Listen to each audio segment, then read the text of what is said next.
ក្នុងវីដេអូនេះខ្ញុំនឹងបង្ហាញបងប្អូនទាំងអស់គ្នាអំពីការប្រើប្រាស់ Wish បាទ Google Wish នេះផលិតរូបភាពបានស្អាតហើយក៏អាចផលិតវីដេអូចេញពីរូបភាពនឹងបានដូចក្រក់អញ្ចឹងហើយបើគិតពីគុណភាពវិញគឺល្អហើយមាន option ច្រើនបាទអញ្ចឹងបងប្អូនអាចប្រើ Google Wish នេះជំនួសក្រក់ក៏បានប៉ុន្តែពេលដែលយើងផលិតជាវីដេអូវាគិតជា credit អញ្ចឹងណាវាអត់ដូចក្រក់ 100% ទេអញ្ចឹងហើយអ្វីដែលយើង workflow របស់យើងគឺយើងអាចបង្កើតនៅក្នុង Wish ហើយយើង download រូបភាពនេះយកទៅឲ្យវាធ្វើជាវីដេអូនៅក្នុងក្រក់វិញអូខេអញ្ចឹងដើម្បីកុំឲ្យខាតពេលយូរខ្ញុំសូមចូលពីដំបូងមកវិញដើម្បីឲ្យអ្នកថ្មីគាត់ទាន់ថាតើ Wish នឹងយើងចូលតាមណាបាទវាយ Wish ចឹងមកហើយ sign in ចូលជាមួយ Google account ណាជាមួយ Gmail របស់យើងហ្នឹងគឺយើងអាចបង្កើត account Wish បានហើយទោះបីជា account free ក៏ដោយ account pro ក៏ដោយគឺយើងអាចប្រើបានដូចគ្នាអញ្ចឹងនៅខាងឆ្វេងដៃនេះជាកន្លែងដែលយើងដាក់តួអង្គដាក់ទេសភាពដាក់អីផ្សេងទៅតាមភាពជាក់ស្ដែងនៃ prompt ដែលយើងមានអញ្ចឹងខ្ញុំឧទាហរណ៍ឲ្យមើលជាក់ស្ដែងឧទាហរណ៍ថាខ្ញុំមាន tool Fable Lab នេះជា tool សម្រាប់ផលិតសាច់រឿងនិទានអញ្ចឹងវាមាន character prompt មានន័យថាជា prompt ដើម្បីបង្កើតតួអង្គអញ្ចឹងអ្វីដែលយើងត្រូវធ្វើគ្រាន់តែ copy prompt ហ្នឹងហើយចូលទៅក្នុង Wish ហើយចុចកន្លែងនេះហើយយើងដាក់ prompt ចូលទៅអូខេហើយ generate ក្នុងករណីដែលយើងមានរូបផ្ទាល់ខ្លួនអញ្ចឹងកន្លែងហ្នឹងដូចគ្នាដែរយើងអាចដាក់រូបយើង upload image មកឧទាហរណ៍ថាក្នុងសាច់រឿងហ្នឹងយើងចង់ដាក់យើងជាតួអង្គម្នាក់នៅក្នុងសាច់រឿងហ្នឹងដែរណាយើង upload រូបយើងចូលទៅបាទប៉ុន្តែអានេះដោយសារតែ tool យើងអត់មានរូបទេយើងមានតែ prompt អញ្ចឹងយើងគ្រាន់តែ copy prompt ហ្នឹងមកយកមកផាសចូលអានេះជាតួអង្គទី2បាទយើងមានតួអង្គទី1តួអង្គទី2ហើយបន្តមកទៀតយើងមានសាច់រឿងអញ្ចឹងកន្លែងខាងឆ្វេងដៃនេះគឺយើងសម្រាប់ដាក់តួអង្គហើយកន្លែងនេះគឺយើងដាក់សាច់រឿងអញ្ចឹងក្នុង tool នេះយើងអូសខាងក្រោមមានសាច់រឿងនេះគេហៅថា primary image prompt បាទយើង copy មកអញ្ចឹងវាជារូបភាពរវាងបរោះហើយនឹងស្វានឹងអញ្ចឹងយើងផាសចូលមកហើយ generate ទៅបាទងាយអត់មានអីស្មុគស្មាញទេ Google Wish នេះបាទហើយ tool នេះគឺវាផលិតមកបងប្អូនចង់យកទៅប្រើជាមួយនឹងក្រកក៏បានប្រើជាមួយ Google Wish នឹងក៏បានដែរគឺត្រូវទាំងអស់សំខាន់ឲ្យតែបងប្អូនយល់អំពី concept របស់ tool មួយឃើញទេផលិតរូបមនុស្សនឹងហើយនឹងស្វានឹងចូលគ្នាអានេះឈុតទី1ឥឡូវយើងបន្ត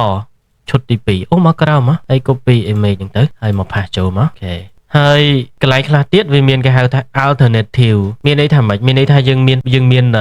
ឈុតទី1ហ្នឹងវាមានទេសភាពវាមានរូបភាពអញ្ចឹងហើយវាមានឈុតទី1ដដែលហ្នឹងប៉ុន្តែកាមេរ៉ាប្លង់របស់វាណាវាដូរទិសដៅឧទាហរណ៍ថាឈុតទី1មើលចិត្តឈុតទី2មើលឆ្ងាយអញ្ចឹងណាអញ្ចឹងអត់ពិបាកទេឧទាហរណ៍ថាមិញយើងផលិតមកចេញអញ្ចឹងហើយអញ្ចឹងយើងគ្រាន់តែ copy អាបន្តទៀតមកនេះ copy អាហ្នឹងមកយកមកផាសបន្ថែមមកអត់មានត្រូវបាច់លុបអាចារ្យហើយយើងគ្រាន់តែផាសបន្ថែមចេះអញ្ចឹងវានឹងផលិតរូបភាពមួយទៀតដែលអាចខុសគ្នាពីរូបភាពនឹងបន្តិចទេអាចថាចិត្តឆ្ងាយអញ្ចឹងណាអូខេអញ្ចឹងមានន័យថាយើងអាចផលិតសាច់រឿងហ្នឹងបានកាន់តែវែងហើយឃើញទេបាទរូបដដែលហ្នឹងទេប៉ុន្តែវាមាននេះចិត្តឆ្ងាយអញ្ចឹងទៅអញ្ចឹងយើងផលិតសាច់រឿងមកគឺល្អមើលបាទអូខេអញ្ចឹងប៉ុណ្ណឹងតកតងនឹង Google Wish ហ្នឹងយើងដាក់តួអង្គយើងដាក់សាច់រឿងមកគឺចេញមកអញ្ចឹងហើយកន្លែងប៊ូតុងដែលដាក់ថា animated នេះចុចលើវាមកអញ្ចឹងវាឲ្យយើងផលិតជាវីដេអូបានអញ្ចឹងបើចង់ធ្វើអានឹងទៅជាវីដេអូនៅក្នុង tool របស់ខ្ញុំគឺវាមានគេហៅថានេះ animation motion បាទហ្នឹងមានន័យថាយើងបញ្ជារូបភាពហ្នឹងឲ្យមានចលនាយើង copy អាហ្នឹងមក copy ហើយយកមកផាសនៅលើហ្នឹងមកនេះផាសនៅកន្លែងនេះដូចក្រក់ចឹងណាអត់ខុសពីក្រក់ទេបងប្អូនក្រក់មិញយើងមានរូបភាពហើយយើងដាក់អាពាក្យបញ្ជានឹងចូលទៅគឺវាបញ្ជារូបភាពហ្នឹងឲ្យមានចលនាអូខេអញ្ចឹងវាមានចលនាវាកើតជាវីដេអូហើយសម្រាប់កម្មវិធីរឿងនិទានគឺខ្ញុំដាក់ narration របស់វាណាចង់បានខ្មែរចង់បានអង់គ្លេសចង់បានភាសាផ្សេងយើងអាចធ្វើបានយើងយកអាហ្នឹងទៅឲ្យ voice lab កម្មវិធីផលិតសម្លេងហ្នឹងវាអានទៅអូខេអញ្ចឹងមានន័យថាសាច់រឿងវាគ្រាន់តែមានជារូបភាពហើយរូបភាពហ្នឹងវារស់រវើកវាមានជាវីដេអូអញ្ចឹងយើងដាក់ជាមួយសម្លេងហ្នឹងទៅគឺ perfect ហើយវាចូលគ្នាហើយមានអីទៀតនៅក្នុងក្រក់នេះវាមាននេះវាមានគេហៅថាអានេះយើងមិនចាំបាច់ប្រើទេដោយសារនេះវាចុចទៅវានឹងបដូរប្រមរបស់យើងទេអញ្ចឹងយើងប្រើបើចង់បានទំហំរូបភាពនឹងផ្ដេកបញ្ឈរអីយើងអាចនេះកំណត់នៅកន្លែងនេះបានណាបាទអូខេហើយមួយទៀតដែរយើងអាច lock កន្លែង sheet នេះកន្លែង sheet នេះមានន័យថាម៉េចមានន័យថាយើងចង់ឲ្យរក្សាមុខតួអង្គយើងអាចមកចុច lock កន្លែងហ្នឹងទៅបាទអញ្ចឹងឈុតមួយដែលយើងផលិតរូបភាពទៅហ្នឹងវាអត់បដូរមុខហ្នឹងខុសច្រើនទេវាអត់តាន់ 100% ទេព្រោះ AI វាឥឡូវហ្នឹងទោះយ៉ាងណាមិនតាន់ 100% ទេ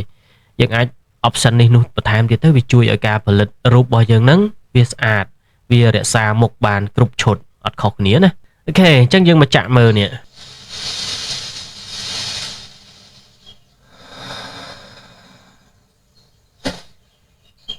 បាទអញ្ចឹងរូបភាពមួយសន្លឹកមិញយើងដាក់ animate prompt នឹងចូលទៅវាផលិតមកជាវីដេអូឲ្យយើង លក្ខណៈអញ្ចឹងមានប៉ុណ្ណឹងឯងតាក់ទងនឹង Google Vis ហ្នឹងអ្វីយើងត្រូវធ្វើគឺទៅតាម prompt ដែលខ្ញុំមានដាក់មកនេះបើមានជា character prompt យើងដាក់ character ដាក់តួអង្គហ្នឹងចូលមក pass prompt ចូលទៅហើយមានសាច់រឿងមិនថាជា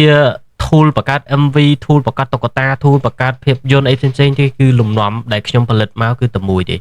បងប្អូនយកទៅប្រើជាមួយ Grok ក៏បានប្រើជាមួយ Google Vis ក៏បានប្រើជាមួយ VO3 ក៏បានដែរអញ្ចឹងខ្ញុំសូមបញ្ចប់វីដេអូនេះប៉ុណ្ណឹងចុះ